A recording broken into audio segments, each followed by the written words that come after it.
So this series is meant for people relatively new to Cyberpunk 2077 looking for information on the game. And today, with 10 things you need to know about Cyberpunk, hopefully you learn something you wasn't already aware of. Guys, if you're new around here and want to show your support, do hit that like button. If you want more Cyberpunk, make sure you subscribe. Also, I am giving away copies of this game and I'll announce winners a week before the game drops. If you want to be in with a chance of winning one, drop a like on this video, leave a comment down below and make sure you are subbed to this channel. Okay, so 10 things you need to know about Cyberpunk 2077, and these won't necessarily be good things either, but hey ho, let's go. Okay, so to start, this game is nothing like Grand Theft Auto, and yes, for sure, you can go around stealing cars and beating people up. That's very much like GTA. But the core design of this game is very much different. Cyberpunk 2077 is a proper RPG, not a wannabe RPG. I mean, GTA 5 has a few of those RPG elements to it, but it isn't actually an RPG in my opinion. Cyberpunk 2077 is, from its structure up, it's built as an RPG. It has utterly deep levels of character customization. It has utterly deep levels of character progression and fine tuning and upgrading. It has crazy amounts of means in completing the storyline to a point of, well, you can complete the entire story without hurting a soul. Or on the other hand, you can kill everything you see. The point is, to Cyberpunk, you can play it how you want. With tons of side quests, upgrades, people to meet, romances to have, and even cheat to win variables, Cyberpunk, even though it looks a lot like GTA on the surface, it goes way deeper. Okay, so life as V, who is the person you create to own this place. This all takes place in and around Night City, an absolute huge area with 6 districts which all have mini districts, and a city which is surrounded by even more space.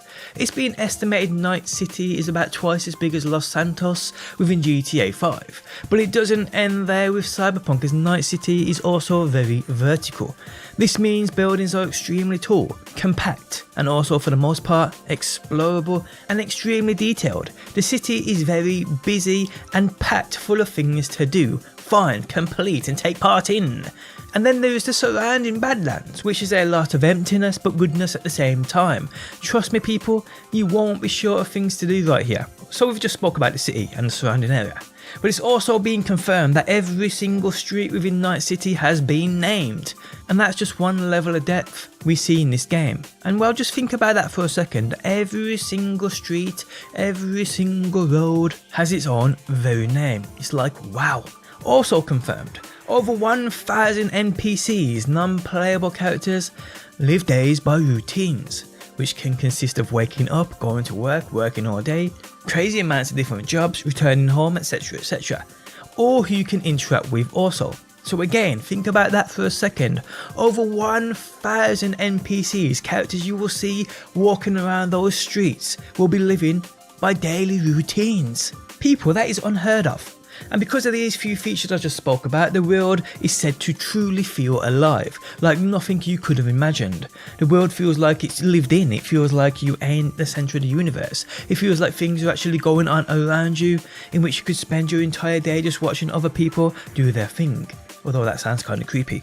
But yeah, the atmosphere, the non-playable characters living their own lives, the way in which things act out, and the way you can intervene with people's lives, is crazy stuff, people. Talking about lives, your life path, which you have to choose, has significant effects on your playthrough. Choices and characters are completely different at times throughout the game, depending on your life path selection.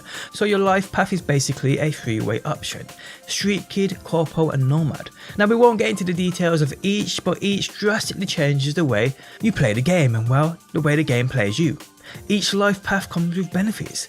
So for instance, as a street kid, you'll be known by a lot of the street level gangs, where if you go nomad and you're from outside the city, that role is obviously reversed. And like I said, depending on the actual life path you choose, street kid, corpo or nomad, the entire game and all those encounters will obviously play out differently. And this is an option I feel you definitely want to think about before deciding which to go with. So with life path picked, It's now about character customization, and well guys, I think what's probably on offer here is more than you need. From eye colour to genitalia sizes, the game has it all, and I could go on forever explaining what can be done. It is truly staggering, and well, I cannot wait to see some of your creations and when it goes beyond just general luck, because there's also cyberware. Now cyberware is any cybernetic technology permanently grafted to the human body, especially technology that interfaces with the human nervous system. Cyberware generally refers to technology that interacts with or acts in place of the human nervous system, guys. And while within this game, there are truly utterly tons of options here for you to furthermore customize your character, but obviously cyberware goes further than just looks and cosmetics. It affects the way in which you play the game in many different ways, from interacting with computers and cars to combat and movement. We then have your skill tree, and like a real RPG, this thing is super deep. Now when you create your character, you will have set attributes you put points into, which you can furthermore do so while playing the game and earning more attribute points, and also at the same time earn perk points. Now from this skill tree to just about everything on this top 10 list, I have made deep guides on which you will find linked via the playlist in the video description. Now the skill tree is built up around 5 major attributes, like I said. All of these have different branches where other perks can be built into, all affecting the way in which you play the game, from hacking to combat to movement to weapon benefits and much more. The skill tree here, people, is utterly deep, it's unreal. And lastly guys, weapons. So as you can imagine, weapons are another major part of this game. I mean, you don't have to use them if you don't want to, but they are there on offer just in case if you decide to. So we have 3 main weapon types in this game, which I will state many weapon manufacturers contribute towards giving us quite a big arsenal of weapons. Many yet to be revealed, I do believe, but we have power weapons, smart weapons and tech weapons. Power weapons are conventional guns in the sense that they use traditional ammo, calibers and cartridges. This category includes a wide variety of weapons including polymer one-shots, which are disposable, revolvers, SMGs, machine guns, shotguns and pistols. High rate of fire accompanied by high recoil is a feature most power weapons have. Tech weapons are weapons that use railgun technology, firing projectiles that are propelled with an electromagnetic charge. What they give up in terms of rate of fire, they make up for in penetration effects, depending on how long the charge is held for. These weapons are caseless ammunition, typically jacketed in steel flechette. Now smart weapons use gyro jet technology to fire caseless guided ammo at enemies. This technology was first developed in the 1960s, but was unreliable during combat. In 2077 they are different and pinpoint accurate. Smart weapons are tied to weapon grips and optics to accurately scan and track movement of targets, people. But yes, it really doesn't end there with weapons, because there are melee weapons too, like swords, sledgehammers and more. Upgrades to your skill tree so you can tear turrets from their bearings and use them. And well, much more, people, as you can imagine.